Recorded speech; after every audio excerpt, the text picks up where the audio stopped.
Trizac. L'original.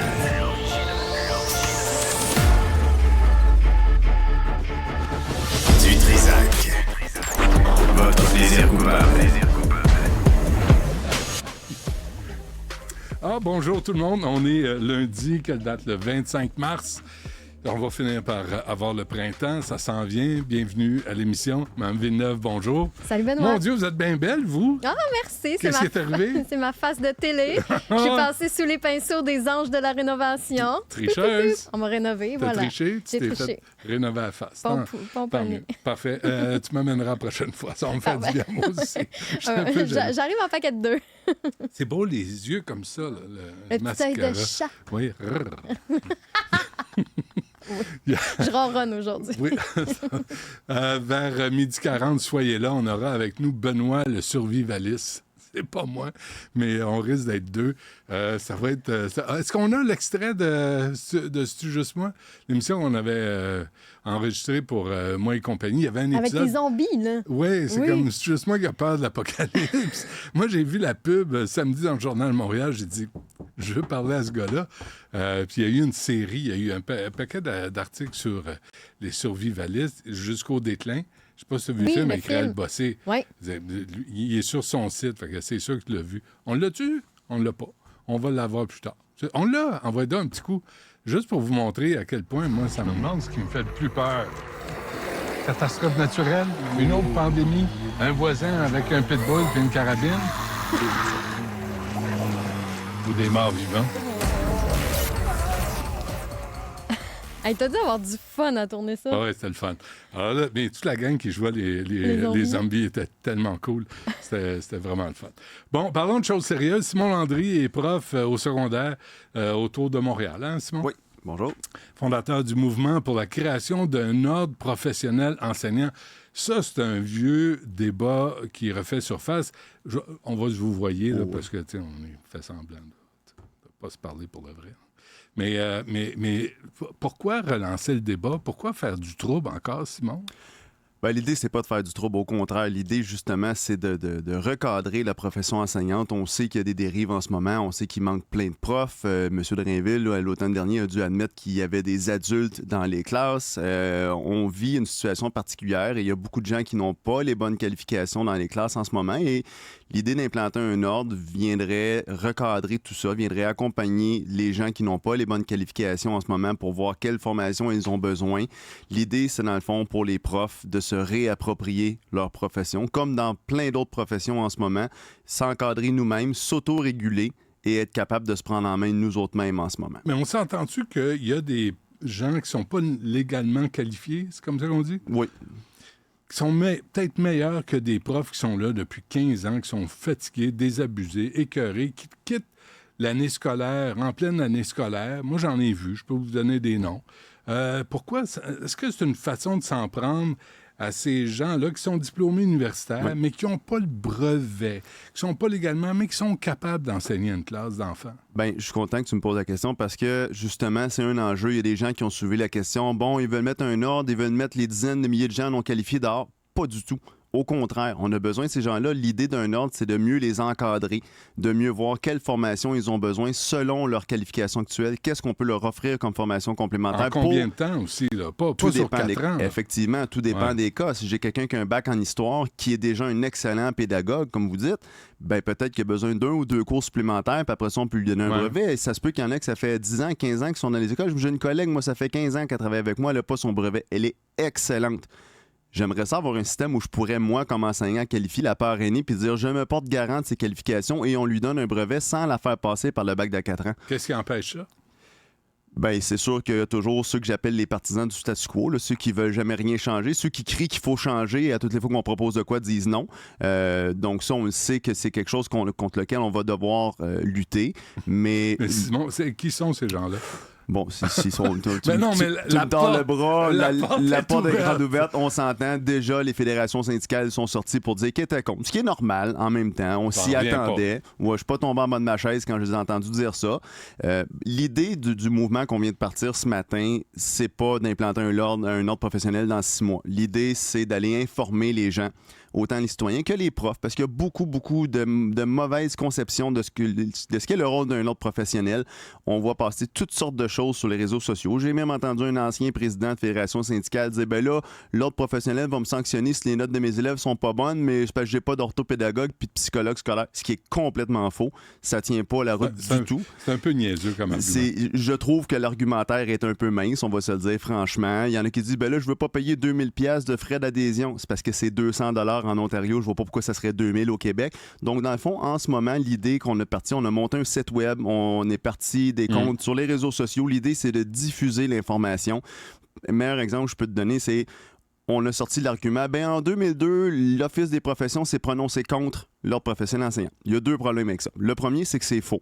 En 2002, l'Office des professions avait dit que ce n'était pas opportun d'implanter un ordre professionnel. Il y a une grosse différence pour moi entre inopportun et s'opposer à un ordre. Ça, c'est la première chose. Et la deuxième chose, on a écrit sur les réseaux sociaux ce matin, mais en 2002, UP avait encore un chandail des expos sur le dos.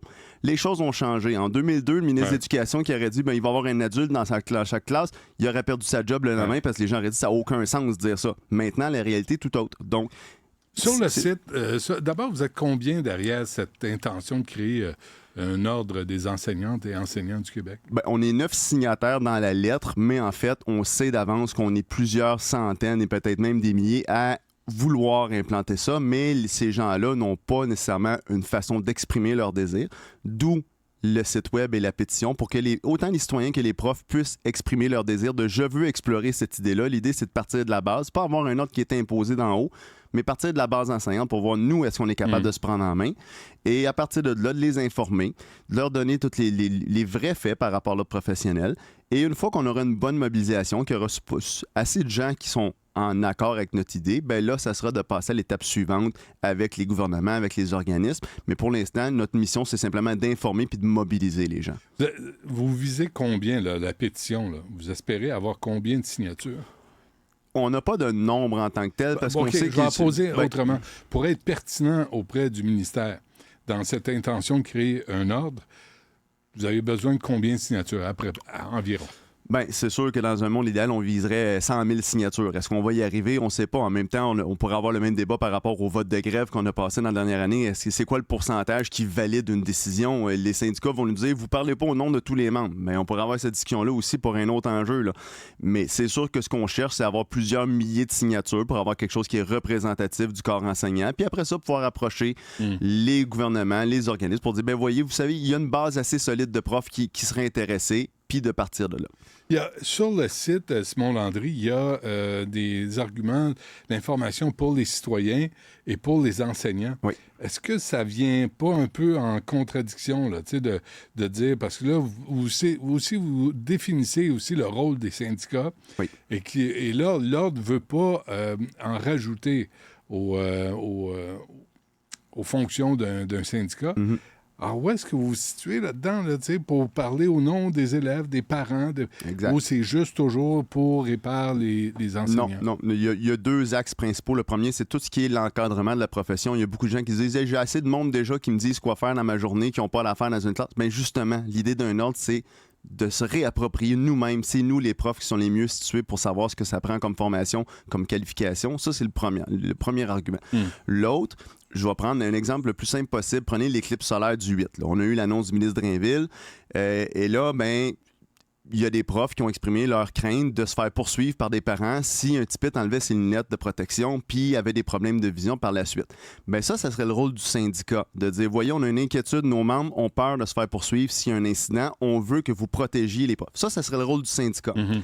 Après ça, s'il y a un prof ou une prof qui est un peu cabochon, comme tu dis, puis qui dit à ses élèves « Ah non, c'est pas vrai que le soleil pendant une éclipse, c'est dangereux pour vous. Enlevez vos lunettes, ça sert à rien. » Puis là, on se ramasse avec une classe de plein d'élèves qui ont des problèmes avec leurs yeux. Mais c'est là que l'ordre rentre en compte, de dire « Non, ça, c'était un manquement à ton éthique professionnelle et nous, on va te sanctionner entre profs parce que tu portes atteinte à notre réputation quand tu fais ça. » Mais il n'y a pas les directions d'école pour faire ça? Les centres de services, les fonctionnaires du ministère, il y a combien de couches on va rajouter?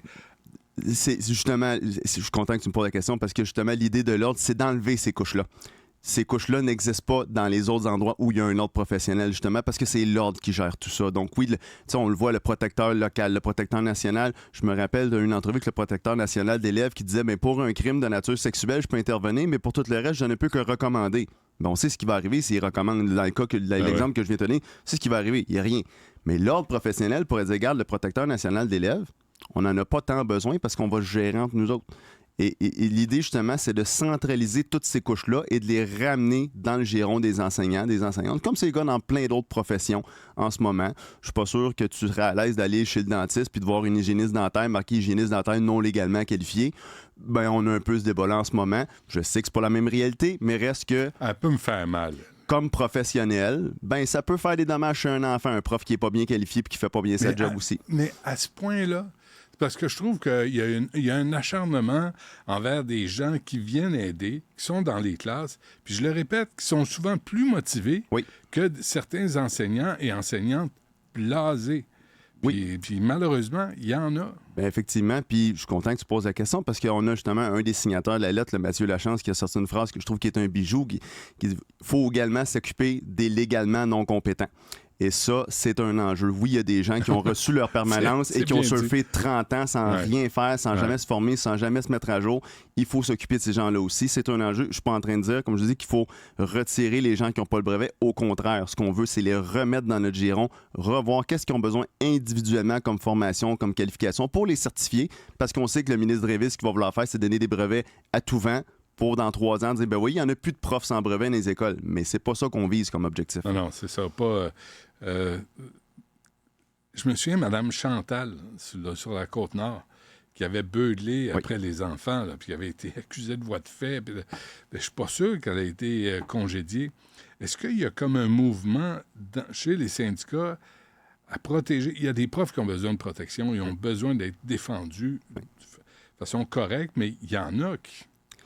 C'est ça. Le rôle du syndicat, c'est de protéger les profs face à l'employeur. Dans le cas de Mme Chantal, oui, tous les profs, sans exception. Puis ça, c'est un autre enjeu. Quelqu'un qui fait une journée de suppléance devient membre à part entière autant que moi. C'est un autre enjeu. Est-ce que... Avec obligation de payer des cotisations. Bon. Mais dans le cas de Mme Chantal, le rôle du syndicat, c'est de protéger la prof par rapport à l'employeur. Mais est-ce que nous, comme prof, on aurait pu dire, regarde, clairement, cette madame-là, en ce moment, ça va pas bien, on va lui retirer son permis d'enseigner, elle va aller se faire soigner, elle va aller prendre soin d'elle, puis elle va revenir quand elle aura suivi les formations nécessaires pour recadrer sa profession. Ouais. Et il faut être clair là-dessus, puis on a le modèle ontarien en plus qui nous aide. Tout en Ontario, tout est 100% transparent. Si on avait écrit le nom de la fameuse Madame Chantal, mettons qu'elle avait été en Ontario, on aurait vu tout l'historique disciplinaire de cette dame-là au fil des années, ce qui n'est pas le cas en ce moment. Moi, j'ai aucun problème à me montrer transparent. J'en ai eu des plaintes à mon nom. J'en ai eu plusieurs au fil des 22 années. Je ne me cache pas. À chaque fois, je les ai gérés. J'ai jamais eu de problème à admettre quand j'ai fait une faute professionnelle. Ironiquement, celle qui a porté une plainte le plus loin envers moi, vers le protecteur de l'élève, c'était une présidente d'un syndicat affilié de la FAE. C'est quand même comique, là. Mais bref, c'est... Je ris, mais c'est pas drôle. C'est drôle dans un sens, mais bref, on en est là. OK, juste une parenthèse. 2-3 affaires avant qu'on se quitte, Simon Landry. Je voyais aussi les cas de violence dans les écoles, dans les cours d'école. Tu sais, les menaces envers les profs, les crapules qui sautent à pieds joints sur la voiture d'une prof, puis t'as l'impression qu'elle est laissée à elle-même. Est-ce que ça, un ordre, pourrait aider les profs à faire valoir leur autorité en classe et dans les écoles? Je te dirais, dans l'exemple que tu me cites là, ça serait plus effectivement le rôle du syndicat, parce que c'est le rôle de l'employeur de protéger ses employés, d'assurer leur sécurité. Fait que l'exemple que tu me donnes là, ça serait effectivement le rôle du syndicat. L'ordre n'irait pas jouer là-dedans. Il dirait ça, c'est entre employeur et employé. Nous, on touche pas à ça. Nous, on s'occupe de d'éthique professionnelle. Maintenant, il y a un prof qui est tanné de se faire écœurer, qui servait de bord, puis qui en frappe un, ben là, l'ordre pour embarquer, parce que tu as manqué à ton éthique professionnelle. Mais dans la situation que tu me décris, ce qui est de l'autorité, du respect de l'autorité des profs et de la violence, ben ça, c'est un rôle du syndicat. Puis on veut que nous, on n'est pas en train de se poser en opposition au syndicat. Au contraire, on veut travailler côte à côte. On a 2 rôles qui sont complètement distincts. C'est expliqué sur le site web. On a 2 rôles distincts et on veut travailler de façon complémentaire et non en opposition. Ça changerait quoi concrètement, là? En septembre prochain, il y a un ordre. Qu'est-ce que ça change dans les classes, dans les écoles, pour la diplomation des élèves? Qu'est-ce que ça change? Bon, en partant en septembre, ça ne sera pas le cas. Là. On s'entend, ça prend des années. 2025. Mais, mettons 2025. Soyons optimistes, disons 2025, il y a un ordre. Première chose, on vient d'en parler. Transparence par rapport au public. Tes enfants vont à l'école, tu apprends, ma fille, sa prof, c'est une telle. Tu te demandes c'est quoi ses qualifications. Tu vas sur le site de l'ordre, tu rentres son nom et ça apparaît en 2 secondes. Voici, elle est faite baccalauréat en histoire, mais elle a fait sa maîtrise qualifiante pour enseigner par la suite. Elle n'a aucun historique disciplinaire, etc. Bon, première chose, la transparence. Ce qu'on n'a pas en ce moment. Ça vient aussi rehausser, la valeur de la qualification qu'on a en ce moment, alors que depuis un certain temps, on dit qu'essentiellement, n'importe qui peut faire la job de prof, alors que c'est pas vrai. Moi, j'enseigne des mathématiques, je suis pas un mathématicien. Je suis un pédagogue des mathématiques. Il y a une grosse différence. J'en ai connu beaucoup des gens qui avaient un bac en mathématiques, qui sont venus pour aider et qui n'étaient pas du tout capables de tenir leur classe. Puis moi, si je m'en vais enseigner. C'est ça. Puis moi, si je m'en vais dans leur classe d'université en mathématiques, je vais avoir l'air fou. Je ne suis pas un mathématicien, je suis un pédagogue. Je serais probablement plus apte à donner un cours d'histoire en ce moment que quelqu'un qui a un bac en histoire, parce que ma pédagogie, c'est ce qui me rend ce que je suis en ce moment. Et le reste, c'est des connaissances qu'on vient acquérir au fil du temps. Et ça, il faut faire la distinction. Fait que, oui, ça viendrait rehausser la valeur de la profession. Oui, il y a l'enjeu de la négociation, convention, oui, le salaire, tout ça, mais il n'y a pas juste le salaire. On le voit, ça fait 20 ans qu'on parle d'augmenter le salaire, qu'on le fait au fil du temps, puis ça ne règle pas le problème. Donc, nous, ce qu'on veut, c'est donner une nouvelle voie aux profs pour dire est-ce que vous êtes prêts à vous prendre en main vous-même, à arrêter d'attendre que le gouvernement vous revalorise, vous supervise, vous prenne en charge. Est-ce que vous êtes capable, est-ce que vous êtes prêts à embarquer avec nous et à se prendre en main nous-mêmes comme corps professoral? OK.